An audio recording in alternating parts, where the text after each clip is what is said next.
Okay, so yesterday I did a video talking about the Black Ops 3 multiplayer trailer because people were asking me on Twitter what my thoughts about it were, and that's what I did. So hopefully you enjoyed the video yesterday and hopefully it answered all of your questions. There was a lot of things I missed out on there, which when I kind of watched it back I thought, oh, I never talked about the time to kill, which does, I'll just sort of cover that now. It does look very quick, but then again, what you got to understand is people have always been hammering Treyarch about the crap hit detection. You know, shooting rubber bullets and things, and it's like, well, you know, you can't have it both ways. You either want really good hit detection or you want really piss poor hit detection, like Black Ops 1 and Black Ops 2 and World at War. I don't know, I can't remember what the hit detection was like in World at War. I think it was not too bad, but yeah, I think the hit detection does look pretty funky and pretty quick. I suppose like Call of Duty Ghosts and Modern Warfare 2, but hey, you know, it might work, it might not. We'll have to wait and see.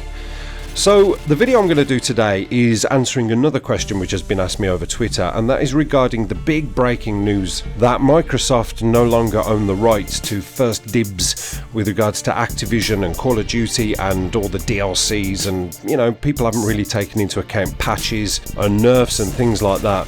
Now the baton has been handed over to Sony and they get first dibs. So anybody with a PlayStation 3, is it on PlayStation 3 actually? I don't know. I've kind of seen people say, oh great, it's coming to last gen, and then I've seen people say no, it's not going to be on last gen, so I don't know. But if you're on PlayStation 3 and it is on last gen, PlayStation 4, then you obviously get the preferential on any DLC, and you get the patches first and the nerfs first and all the you know, all the updates and things like that. And this has left a lot of people very salty. You know, this whole console war thing just makes me laugh so much. It's like, whatever man, you know? Everybody just needs to grow up a little bit as far as I'm concerned. Listen, I honestly have owned all the consoles, I think now.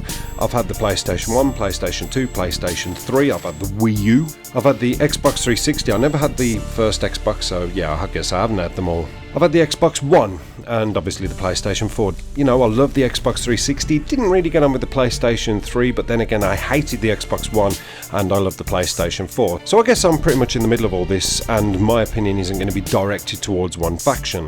But my honest attitude about it is, so what? You know, let them have it. Let PlayStation players have it. Xbox and Microsoft have had this for long enough now, with getting the DLCs first, getting the preferential treatment before Sony. Because, you know, the argument with Xbox players used to be, well, we pay for our subscription, we should get it first. You PlayStation players, you get free, you know, gaming time, you get free internet time on all your Call of Duties and all your games. We have to pay a subscription. Well, now PlayStation players have to pay too. You know, if you're on PlayStation 4, you have to pay a subscription. You have to play online. And essentially, I suppose they've just thought, well, you know, people are paying now, you know, we'll put the money forward and we will get the DLCs first. And I suppose maybe they outbid Xbox, you just don't know, or maybe there was some kind of agreement. Xbox players have had it long enough, and it never really bothers me too much. I never got too salty about it, where I would get DLCs first, because I don't really care too much for DLCs and zombie map packs and things like that. I've never been bothered, I can wait. I'm a patient man. But I honestly think that people need to just, you know, take a step back. It's not that much of a big deal. If it really is a big deal to you and you have a real issue if you're an Xbox player and you really don't like the fact that Sony players are getting all the DLCs first and things like that, then, you know, trade in your Xbox and get a bloody PlayStation 4. The transition isn't that much different. I was concerned when I got a PlayStation 4, you know, with the controller and stuff like that. I actually found the PlayStation 4 controller fantastic, and I love the PlayStation 4 as a console compared to the Xbox One. I thought it was so much more of a superior console, but that's just my own personal opinion. Everybody's tastes are different. So if it's that much of a big deal and you hate it that much, then, you know, it doesn't matter if you cross over to the dark side. Stop being such bloody babies about it, you know? It makes me laugh because whenever you do videos like this, I know there's going to be a lot of messages in the comments section, and I know it's going to be the same old tat that I see every single time, and the PC players are going to come in and say, haha, you console scrubs are just fucking babies, you need to sort it out, get on PC and get good.